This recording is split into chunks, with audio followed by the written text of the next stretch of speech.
Olá, hoje a gente vai falar sobre o método das duas fases. O método das duas fases ele é utilizado, gente, quando a gente tem variáveis artificiais no modelo. Então, essas variáveis artificiais inicialmente recebem valor diferente de zero, então elas são variáveis básicas no modelo. E ao final da primeira fase, a gente tem que transformá-las em variáveis não básicas.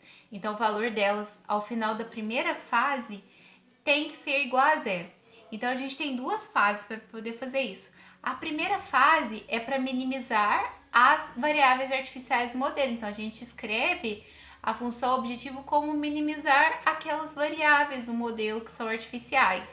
E a segunda fase seria para resolver o problema original, a função objetivo original, considerando que a gente excluiu aquelas variáveis artificiais. E aí a gente conseguiu já eliminar essas variáveis artificiais, conseguiu resolver todo o problema. A linha do Z não tem valor negativo mais, a gente já tem uma solução válida para o nosso problema.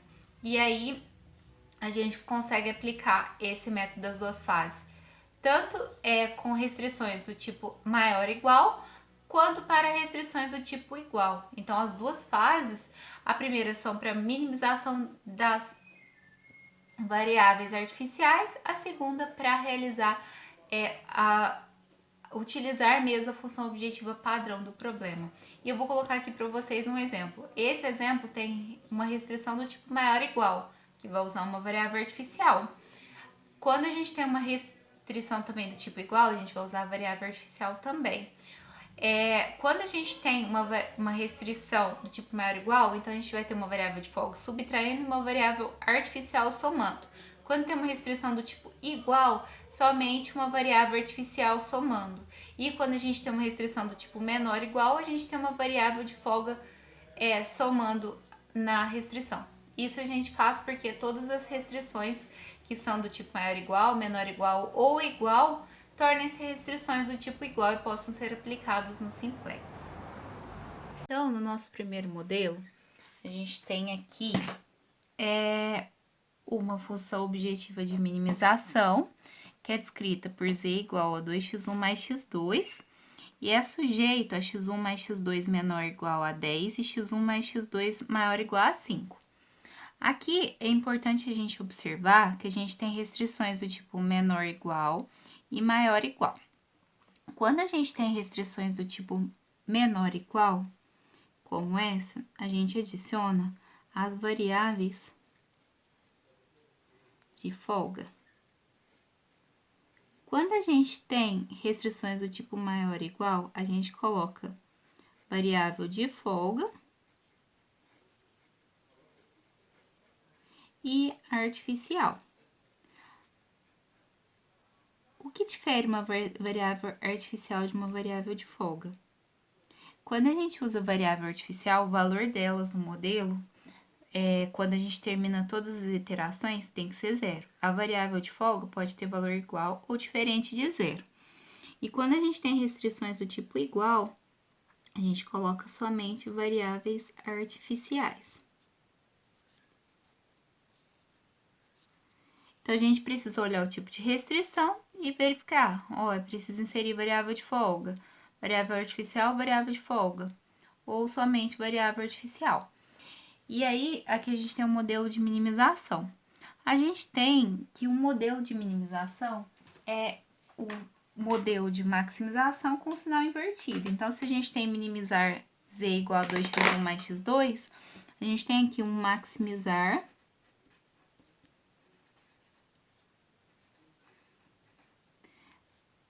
menos z é igual a menos 2x1 menos x2. E as restrições aqui, ó, sujeito a, aí a gente vai colocar uma variável de folga que somando. Então, a gente vai colocar x3 como uma variável de folga para essa restrição. x1 mais x2 mais x3 igual a 10. E aqui, a gente tem x1 mais x2 maior ou igual a 5. Então, primeiro, x1 mais x2, a gente subtrai a variável de folga, certo? Que seria x4. E aí, quando a gente subtrai uma variável, a gente pensa que a restrição tornou-se do tipo igual. Quando a gente tem uma variável, uma restrição do tipo igual, a gente adiciona uma variável artificial.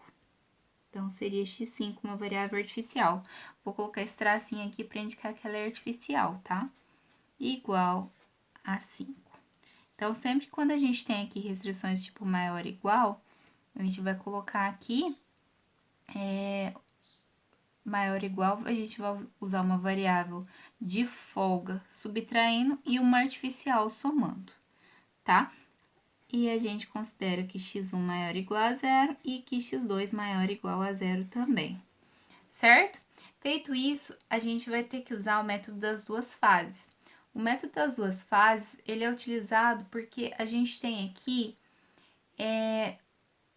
a aplicação de duas funções objetivos. A primeira seria de minimizar as variáveis que são artificiais, e a segunda fase seria resolver o problema que, de fato, a função objetivo é expressa no meu problema. Então, continuando nosso problema, sempre quando a gente tiver uma variável artificial e uma variável de folga, e a gente ficar em dúvida em qual delas escolher como variável básica, que é diferente de zero, a gente escolhe pela variável artificial, tá? Então, a variável básica aqui, que é diferente de zero, é a x5 barra, e aqui, como só tem variável de folga, a gente escolhe essa variável como uma variável básica, certo? As outras são não básicas, então x1, x2 e x4 são variáveis não básicas, o valor delas é igual a zero. Então, no método das duas fases, a gente tem, primeiro, que minimizar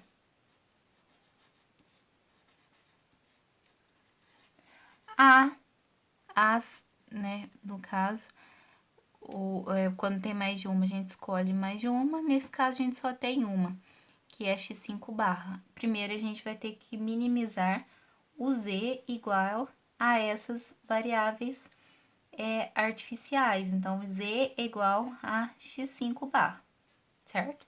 Então, isso aqui é equivalente a maximizar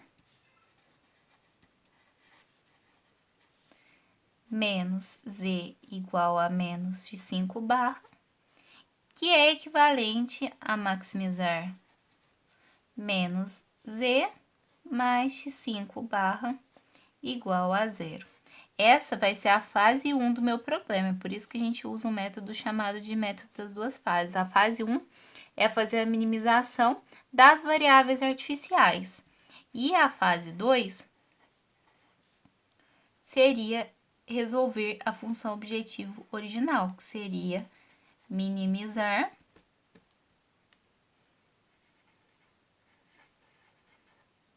z igual a 2x1 mais x2, ou de modo equivalente, maximizar. Vou passar para cá, ó, o menos 2x1 para o lado esquerdo e o menos x2 para o lado esquerdo também. Então, fica menos z mais 2x1 mais x2 igual a zero. Então, a gente primeiro resolve essa primeira fase e, em seguida, a gente resolve a segunda fase. Observem só, a gente tem que o x5 barra nosso é uma variável básica. Se a gente for colocar o coeficiente dele na tabela simplex, o coeficiente aqui, ó, vai ser 1. Só que a gente sabe que na linha do z ali, o coeficiente de variáveis básicas tem que ser igual a zero. Então, a gente vai ter que zerar o coeficiente aqui em que tem o x5 para fazer a tabela de forma correta. Então, o que a gente vai fazer? Ó, a função objetiva agora tá dessa forma. Menos z mais x5 barra igual a zero. A gente vai lá na equação que aparece o x5 barra, e no caso a gente quer zerar. Então, se a gente soma isso aqui com menos x5, o que a gente já tem com menos x5, a gente consegue zerar. Então, a gente vai inverter o sinal todo dessa equação. Então, vai ficar menos x1, menos x2, mais x4, menos x5 barra, igual a menos 5. Se eu somar aqui, ó, vai ficar menos e. O x5 barra aqui vai cortar com menos x5 barra aqui. Aí, a gente tem menos x1 menos x2 mais x4 igual a menos 5. Então, essa aqui, ó, vai ser a minha nova linha do Z. Então, esses coeficientes aqui que eu vou utilizar na minha tabela simplex como os coeficientes do Z, tá bom? Então, olha só. Então, na linha do Z, a gente sabe que a variável básica é o Z. Então, isso aqui seria função objetivo. Aí, depois, a gente tem que olhar quais são as variáveis básicas das outras restrições. Se a gente olhar aqui, x3 é a variável básica da restrição 1. E a gente sabe que o x5 barra é a variável básica da restrição 2, certo? Então, vamos aqui, ó, preencher a tabela com esses coeficientes. O coeficiente do Z aqui é menos 1, coeficiente de x1, menos 1, de x2, menos 1, de x4 é 1, de x3 e de x5 barra é 0. Como eu falei para vocês, ó, x3 e x5 barra são variáveis básicas, o coeficiente deles tem que ser 0. E o lado direito aqui, menos 5. E depois vamos olhar as restrições do problema. As restrições aqui, ó. A gente tem que o coeficiente aqui dessa restrição é 1, do Z é 0, de x1 é 1, x2 é 1, o de x3 é 1, x4 e x5, 0, e o lado direito é 10. E a gente sabe que dessa segunda restrição, o Z aqui é 0, coeficiente, de x1 é 1, de x2 é 1, de x3 é 0, de x4 menos 1, de x5 barra 1 e o lado direito é 5. Então, nesse momento, a gente montou a nossa tabelinha simplex.